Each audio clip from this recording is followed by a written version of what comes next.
Viral, momen wanita minta tolong divideoin satpam di Bali, tak sangka hasilnya luar biasa.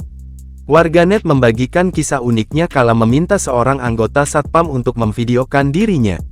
Tanpa diduga, hasil video yang dibuat oleh sang satpam tersebut ternyata sangat bagus. Bahkan sejumlah orang menganggap skill sang satpam tak kalah dengan videografer profesional. Diketahui, video tersebut viral usai diunggah dalam akun Instagram @lambeturah_official pada Selasa tanggal 9 Oktober tahun 2024.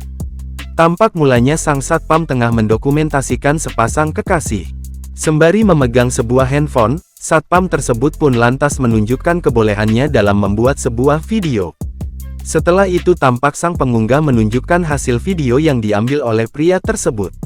Terlihat, hasil video yang direkam cukup stabil meskipun ia tak menggunakan perlengkapan tambahan lainnya.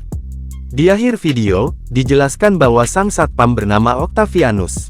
Ia bekerja di Cafe 32 Do yang berlokasi di Bali. Kini, video yang diunggah dalam akun Instagram @lambeturah_official pada Selasa tanggal 9 Oktober tahun 2024 itu pun dan dibagikan banyak akun di media sosial. Warganet yang menyaksikan unggahan itu pun lantas ramai memberikan komentar dan memuji keahlian satpam tersebut.